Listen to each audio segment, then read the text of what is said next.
I'm liking the story.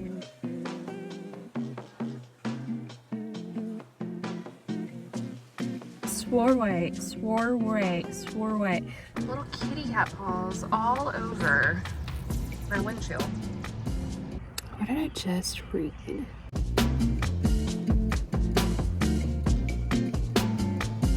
Hello, lovely friends, and welcome back to a new reading vlog. It is Monday at 8:30, I think. And so I wanted to hop on quickly and say welcome. I'm glad you're here. I hope you are reading something really great right now. Hello, lovely friends, and welcome back to a new reading vlog. It is Monday at 8:30, I think. And so I wanted to hop on quickly and say welcome. I'm glad you're here. I hope you are reading something really great right now. I'm currently reading or listening to the audiobook for Body in the Garden, The Body in the Garden. I am about halfway through and I'm really enjoying it. The murder has happened, and so now we're on like the solving the murder part of the story. And so I can't give away too much, but the premise is our main character Lily is a widow. This book is set in the 1800s, and she lost her husband either a year ago or 2 years ago. I don't really remember.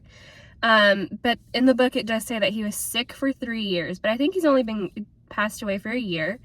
And so she, on the insistence of her family-in-laws, so her mother and father-in-law, insisted she go back to London to like try to get back to her regular life and kind of move on from her husband.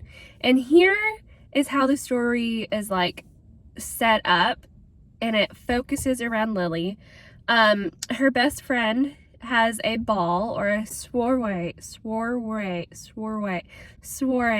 as you will, if you will.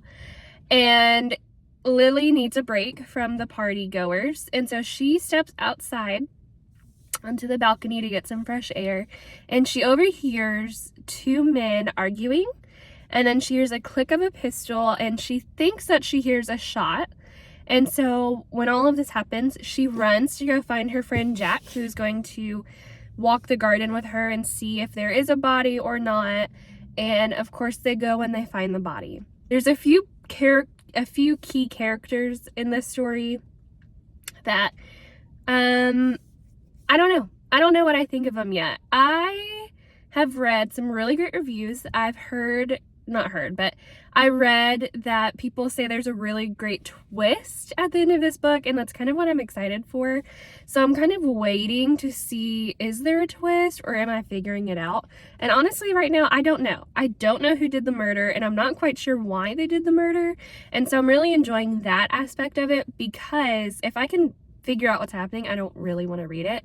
I want something that's going to challenge me a little bit. And then I got a little aggravated with this book, and I talked about it in last week's vlog about how the men treat the women like they're just like little shiny toys and they don't really have opinions and they don't really matter. That gets on my nerves, but we're not seeing that as much now as we did with the police commissioner, so hopefully that's kind of done. Hello friends, it is Wednesday. I did not check in with you at all yesterday because I ended up working a double. So I opened at one store, closed at the other, and so by the time I got home I was exhausted. I finished reading or listening to an audiobook, but I didn't start anything else. So I didn't really feel like I had anything to like stay up and talk to you guys about. But before work this morning, I wanted to mention that I have finished listening to The Body in the Garden, and I really enjoyed it. I think earlier in this vlog I said someone had mentioned there's a twist at the end, and there is, at least kind of. So the murderer is not quite who I was expecting it to be. The person it ends up being, I was like on my radar a little bit, but not in the sense of, yes, that's who I think it is. It was more like, huh, that was weird. Like the murderer, I kind of thought had something going on and was kind of weird, but it didn't dawn on me that this person was the killer. So that was fun. I like reading like murder mysteries where it's not very evident who the murderer is.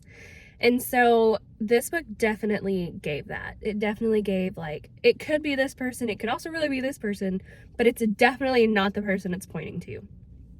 So I really enjoyed reading The Body in the Garden, and the ending is so cute because Lily, her friend Lily's friend Jake, who has helped her investigate the murder this whole book, comes and he gives her a stack of cards. And she's like, Jack, I already have a stack of calling cards. I don't need more. And he said, no, you're going to need these.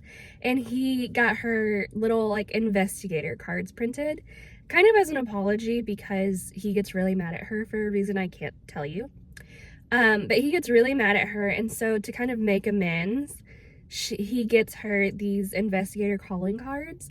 And so it ends on that cliff note of, like, okay, this is going to be a series and she's going to be investigating, and Jack is definitely going to be a major part of the story. So I really enjoyed it.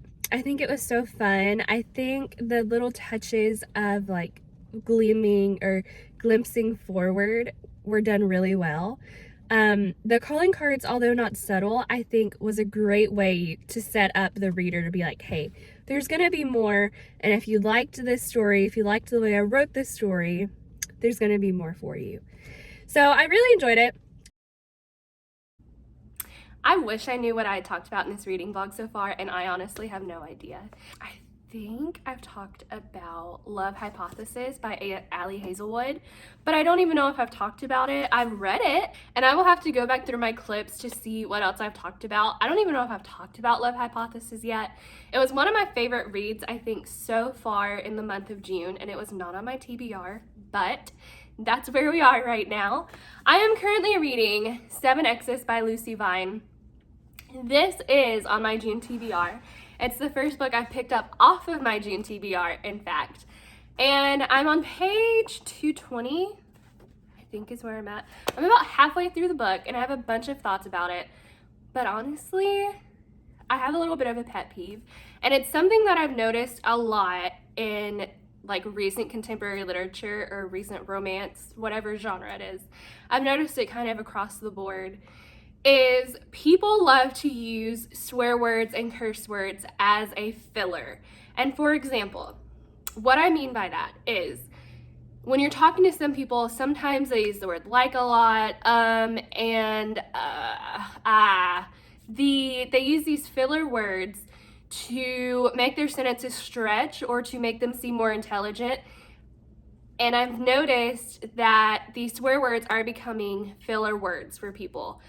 And this is a pet peeve of mine, and this is nothing against Lucy Hale or any of the other writers that I have read recently, but we are living in a world that is so full of technology literally at your fingertips, and I know several authors who would go to write their book and they would have, you know, the dictionary up to make sure they're using the word in the correct way, and then they would look at synonyms, or they would have, you know, on dictionary.com there's a synonym section. And so I know these authors, they would really do research for the words that they wanted to really, like, have a big impact. And so for me, when I'm reading a book and you are trying to express anger or grief or whatever it is, and you're only using swear words, you're not getting that punch across to me in the way that you would if you used a different word, or if you weren't using that same swear word 5 lines before. Again, this is my pet peeve. I understand there's a time and place for those words, and I'm not against that. Because yes, there are words that really make a punch when you are making an argument about something. But if you're using those words consistently throughout your story, then those words lose their power a little bit. And it's something that maybe being an English major in college, I learned to really watch for and to really kind of, like, knock people for, because I was taught to look at the language and why certain words were chosen. English language and all languages are such a beautiful thing. Language in general is so beautiful that if the only word you can come up with to use is that swear word, maybe do a little bit more digging. But on the flip side of that, I also want to say, if doing the research behind those words and looking up synonyms and doing all of the things, that's going to take more time to get your book out. If that's going to stop you from getting your book out, by all means get your book out. This is no way of me saying like, oh, if you're only going to use swear words, don't write. No, I'm not saying that. But I am saying, let's take a look at what we have at our disposal, and that's literally every word ever created.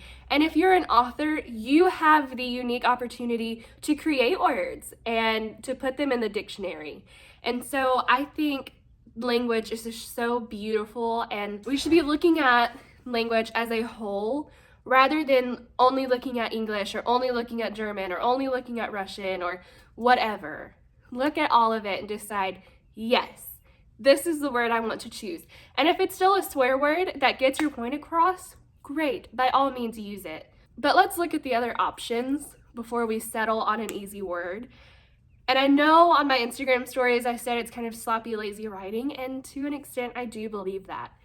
But like I said previously, if it's going to stop you from getting your book out, ignore me and get your book out, because your book's important and someone out there is going to want to read it, and it could be me. So, tangent aside, I have been reading 7 Exes by Lucy Vine. I'm about 220 pages in, I think is what I decided a minute ago. I am enjoying the premise of this book a lot more than I think I am the actual execution. The reason has nothing to do with the language. I'm getting this weird, like, time warps with it. And I don't know why. I don't know where it's coming from. But to me, I feel like I'm almost reading something, I don't know, before technology, like early 2000s is kind of the vibe I'm getting from this book. But then it mentions COVID and the pandemic and the lockdown and the vaccines and all of that stuff. I'm like, whoa, whoa, whoa, whoa, whoa. Where did that come from? We're living in the 2000s.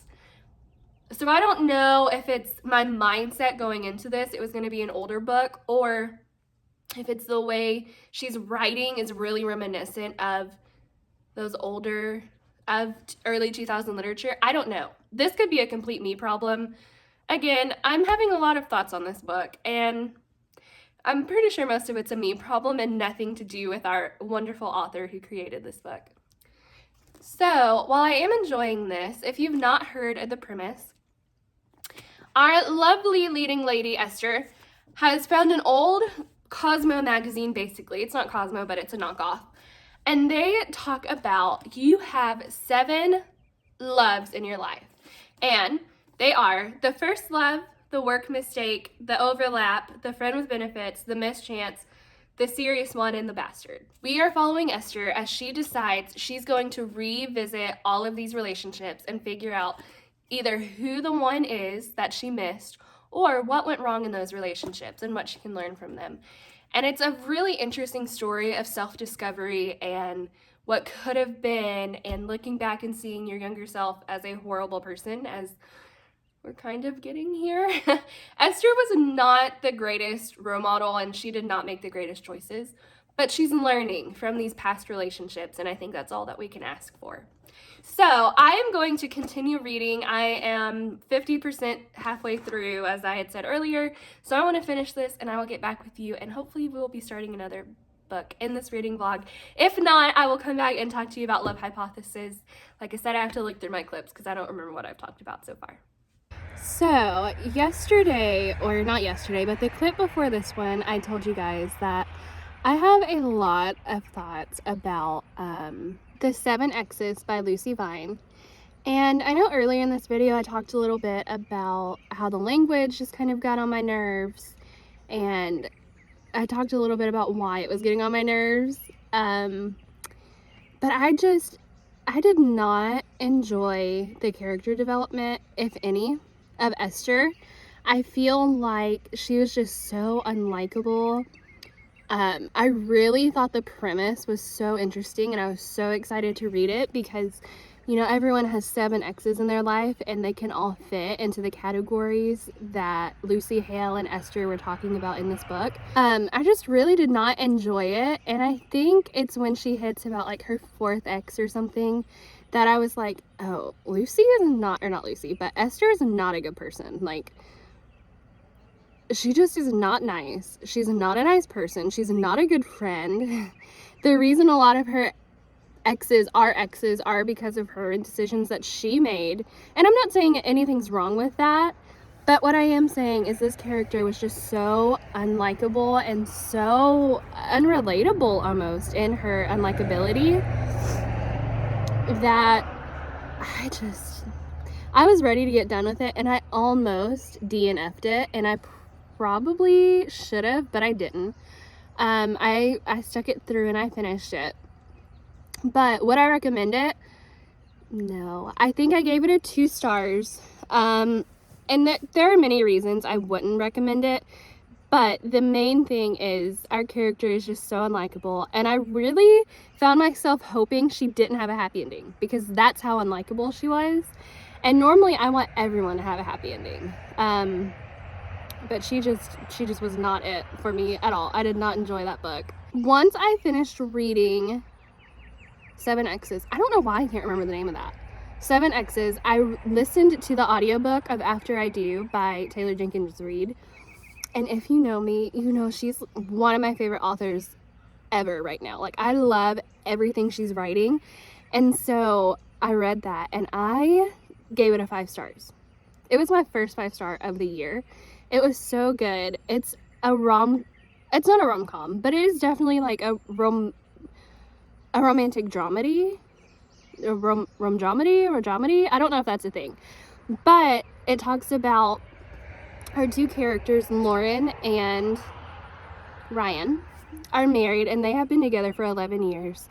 And they kind of wake up one day and realize they are not in love with each other anymore, and so they come up with the idea of spending some time apart and really getting to figure out like what went wrong in our marriage, and do we want to fix it? Do we still like each other? Like, who are we outside of this marriage? And is it worth being together and maybe being unhappy for? And so it's a very realistic view of, I think, what marriage can turn into. And my heart dropped at so many parts of that book, and it was just so good. It was gut-wrenching and it was beautiful, and the ending is just stunning with the way she pulls everything together. And if you've read it, I would really love to talk about that book with someone. I think it was beautifully done. I think it was realistically done. And in a world of books that always have a happy ending and are always there to like give you a good feel-good feeling, and they want you to be happy, and they give you these unrealistic views of what love and marriage and relationships are like, even with your family members.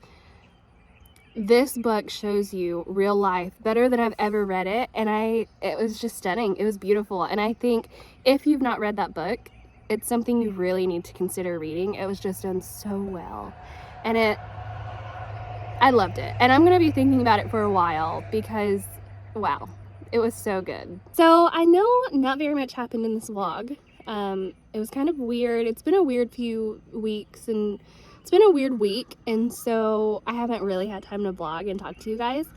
But that has been my reading week so far, and I am going to go ahead and end it here so I can start a new vlog, and hopefully more things will be going on. And I'm so happy you're here, and I am so glad we're talking about books. And speaking of books, and speaking of speaking, I have started a Discord. I will have it in the description box below, and it is for us who want to talk about books all the time, talk about all the books, talk about bookish things. We can do a group read, all of those things, and so I'm very excited, and I am hoping you will join it so we can talk about all the books all of the time. So if you are still with me, leave me your favorite current read, and I will see you guys in the next one soon. Bye guys.